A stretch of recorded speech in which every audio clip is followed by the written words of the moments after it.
Welcome back, guys. Today we're going to continue our NFL predictions with Week 8 as we approach the halfway mark of the season.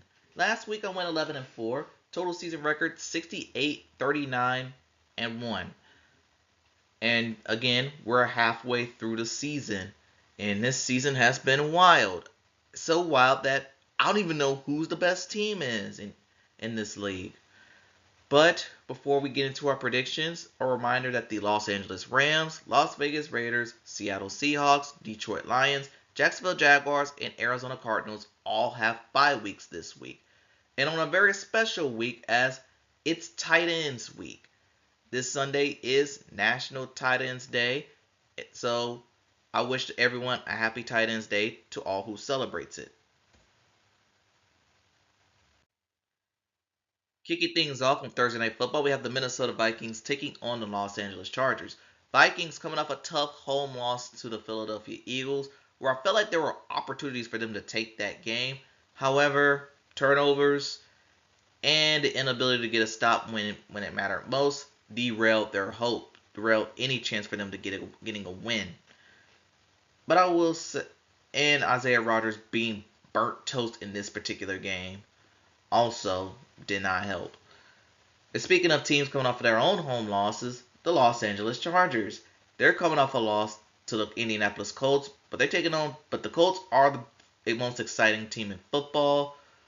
They're red hot, and with the Chargers injuries on both sides of the ball, that would have been tough to overcome anyway. Not gonna fault them too much for it. But yeah, this one, what's crazy? I actually was gonna lean towards the Vikings to win, but the Vikings still got a lot of unknowns for me to be hesitant to pick them. So therefore, I'm gonna go ahead and take the Chargers to win this game. I do think if Herbert could wake up from this little slump he's in, and overcome those injuries on offense, I think the Chargers could get it done.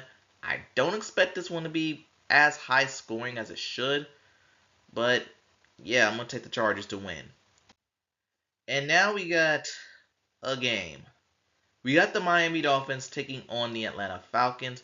Dolphins, yeah, I think I'm finally gonna say it. I am done with this team. They looked they looked pissed poor last week against the Cleveland Browns. I hate to and that's just me putting it bluntly. They looked pissed poor against the Cleveland Browns, a Browns team that don't even have a quarterback, a Browns team that only had one win in week 3, and Tua, I feel like the team has turned on him after he made this little comments about players not going into the film. I do think players are. I think they responded by letting him get hit a lot. He threw 3 picks and wound up being benched for Quinn Ewers. They'll be taking on the Atlanta Falcons, which they're coming off a loss to the San Francisco 49ers. And Michael Penix is battling a foot issue. And that's something you should keep your eye on. Which, does this mean we could see Kirk Cousins? Very probably hear his name. It probably won't be the only time we hear his name prior to the Week 9 trade deadline. Maybe. But, yeah. Injured, either whether it's Cousins playing or Michael Penix playing, I am still taking the Falcons as, again, I am done with the Miami Dolphins. Speaking of teams I'm done with, the New York Jets taking on the Cincinnati Bengals. Jets coming off a low scoring loss to the Carolina Panthers. Again, I felt like they had some chances to win that game, but the Panther defense was suffocating. And when you're going up against the Jets, i.e. Justin Fields, that's not hard to do. They'll be taking on the Cincinnati Bengals, where they got their first win since week 2 over their rival Pittsburgh Steelers. And I told everyone, even though I did pick Pittsburgh for that game, I told everyone the Bengals had the chance to do the funniest thing possible. And Bengals have proven that they're still daddy to the Pittsburgh. Well, Joe Flacco still proved that he's still daddy to the Pittsburgh Steelers, or the fact that the Steelers are just downright terrible on Thursday night. So with this game, what do I think? Who do I? Two teams that are borderline bottom dwellers in the AFC. But the Bengals extra bye week and they played pretty well in that game against the Pittsburgh Steelers. I think they could do just enough to get a win here. Jets, I just don't know when your first win's gonna come. I'm sorry. And now we got the Cleveland Browns taking on the New England Patriots. The Browns coming off getting their second win of the season against the Miami Dolphins, and y'all may not know this, but they're 2-0 wearing the Alpha Dog uniforms. Maybe they have something here. They'll be taking on the New England Patriots coming off their fourth win in a row, beating the Tennessee Titans. Mike Vrabel getting his revenge, and that was not that hard to overcome. And with the Patriots being at home, they're playing really good football against a Browns team that's, again, they took on the Miami Dolphins, and I'm glad they got the win. It's going to be hard to do. So I'm going to go with the New England Patriots to win. And now we got an NFC East rivalry between the New York Giants taking on the Philadelphia Eagles. The Giants, wow. How do you blow an 18-point lead in the fourth quarter, then allow the Denver Broncos to score all of their points in the fourth quarter to lose? That's just wild to me. They had the Bronco game won, but they just, I wouldn't say they imploded, but there were some questionable defensive calls toward the end of that game by Shane Bowen, who should be fired into the sun after that game. It's a type of loss where you really don't recover from. And they'll be taking on a Philadelphia Eagles team that looked like they found their mojo at last. And they got a bounce back win over they beat the Minnesota Vikings. Jalen Hurts had a pretty good game, while the running game still looks unimpressive. And I can say that for the first time this season, the Eagles played all four quarters. Good job. But they'll be taking on the New York Giant team, a team that they actually lost to a couple weeks ago on a Thursday night with Cam Skattebo rushing for 3 touchdowns. In this game, yeah, it's hard for me to. I always say it's hard for a team to beat a team twice in 3 weeks. Eagles should get this one done, but if they get swept by the Giants, I will not hear the end of it. And now we got the Buffalo Bills taking on the Carolina Panthers. The Bills coming off a bye week where things are looking pretty shaky for them. They coming off a 2-game losing streak where they lost to the New England Patriots, and in week 6 they lost to the Atlanta Falcons, a game that I called. I called that. Last week they had a bye week. Hopefully they get some reinforcements back, and they'll be taking on a Carolina Panther team who actually won. We're coming off of their first 3-game winning streak since 2021, and for the first time since that season, they have a winning record. But it did come at a cost. Bryce Young is likely not to play in this game.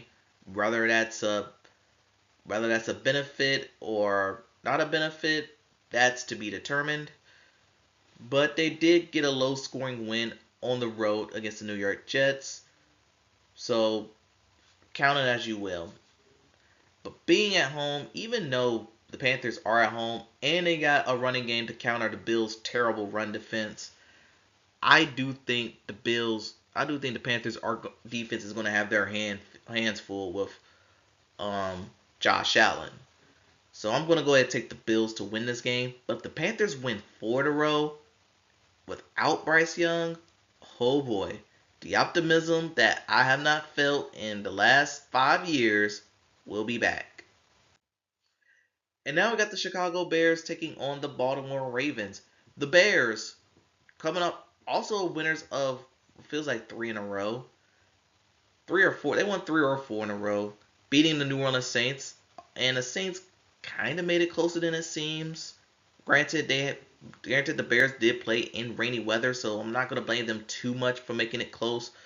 Taking on the Baltimore Ravens, who coming off a much-needed bye week. They're falling apart. They're 1-5 heading into their bye week.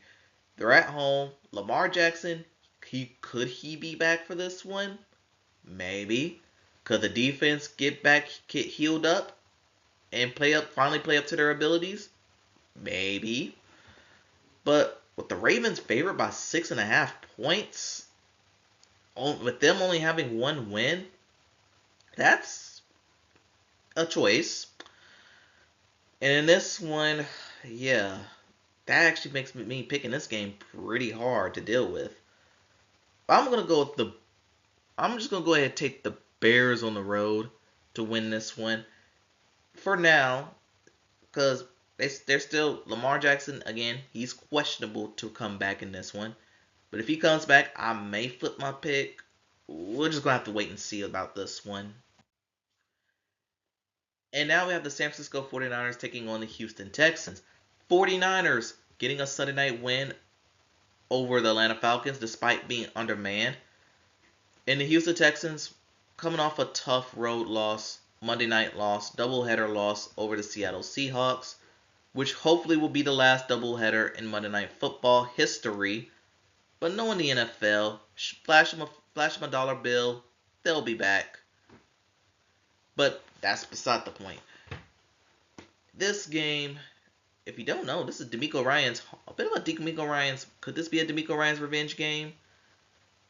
As he used to be the defensive coordinator for the San Francisco 49ers before taking the Houston job. So there are some ties there. And while I was going to take the Texans, their offense have not been impressive to me. I'm going to take the injury ward 49ers to win on the road. And Houston, tough season. And now we got the Tampa Bay Buccaneers taking on the New Orleans Saints. Bucks coming off a pretty tough loss over the Detroit Lions, where injuries once again is destroying this season. And now Mike Evans, it looked like his 1,000-yard streak will come to an end as he broke his collarbone. Will be out 6 to 8 weeks, which probably means he will be out until the playoffs if the Bucks make it. Again, we got a whole another half a season. Anything can happen. They'll be taking on the New Orleans Saints, where again, I've said this week in and week out, the Saints are not a bad football team. They play close football, but their good's just not good enough. And I think going up against the Tampa Bay Buccaneers, that might be evident here.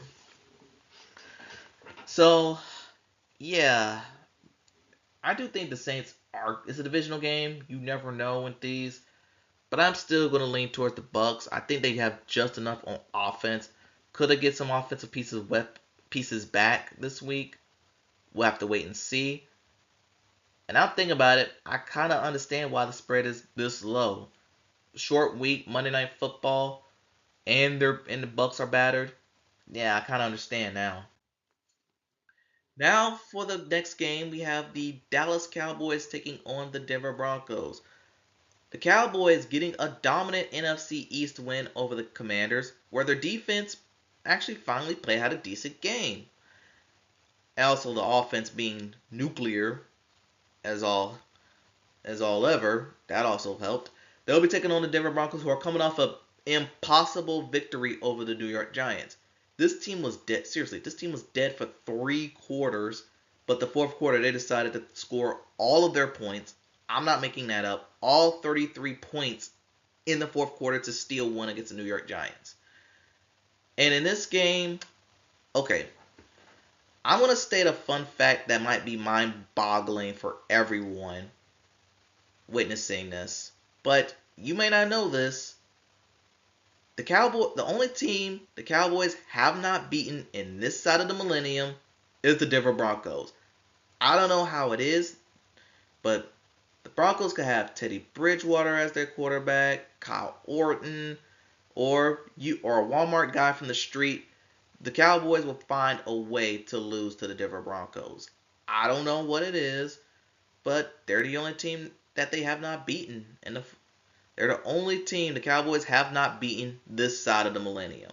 In other words, their last win against them came in 1995. I wasn't even born yet. And that's why I'm pretty hesitant to pick the Cowboys in this one. And with the Broncos rocking the throwbacks this week, for some reason, you look good, you play good. They may feed off that momentum from last week. I'm going to go ahead and take the Broncos to win this game. But I think the Cowboys, again, with that offense, anything can happen. Unlike the Indianapolis Colts and the Tennessee Titans, where the Colts are going to win this game. No further explanation. Let's move on to Monday Night Football, where the Commanders taking on the Kansas City Chiefs. And the Commanders are coming off a loss to the Dallas Cowboys, where Jaden Daniels is hurt his hamstring, where I still don't know the status of his little hammy. And the Chiefs, they're on the roll right now. They got reinforcements. They got a shutout win over the Raiders. The Chiefs, they're back, and now they're gonna be tough to get rid of. With Jaden Daniels likely out and Washington battling injuries all over their offense, the Chiefs should dominate in this one. Keyword should. And finally, the game of the week, the definitive game of the week. We got the Green Bay Packers taking on the Pittsburgh Steelers. Aaron Rodgers will be taking on his former team. Let's talk about Green Bay first. Because Green Bay, yes, they beat the Cardinals and led by Micah Parsons 3 sacks. They didn't look that impressive for majority of that game. In other words, Packers look beatable. And they should be playing way better than what the play on the field indicates. They'll be taking on the Pittsburgh Steelers, which, as ESPN probably mentioned several times over, Aaron Rodgers will be taking on his former team. There's a lot of highlights. I think this game might be one of the highest rated games of the season. But the Steelers itself, coming off of yet another Thursday night loss to the Cincinnati Bengals, which I should have seen a mile away because we know Pittsburgh, they have a knack to playing down the competition. And I think this week and last week will be no exception. And they're giving the Packers 3.5 points in this one. So maybe there's something I don't know. And this is one I've kind of gone back and forth with. Part of me want to take the Steelers to win. But what I learned from the Steelers last week was that outside of DK Metcalf, their wide receivers, DK Metcalf and maybe Calvin Austin, their wide receivers suck. They need to make a move to get somebody in there, get some depth in there. All Aaron Rodgers was doing that game was throwing it to the tight ends. And I think this week being a tight end week, this week might be no exception. In Green Bay, look, if they could get out of their own head, they should. I do expect this to be a good game. I'm going to go ahead and take the Green Bay Packers to win on the road slightly, but again, this one's kind of a toss-up.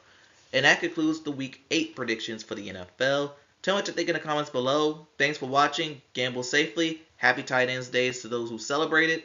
I'll see you next time.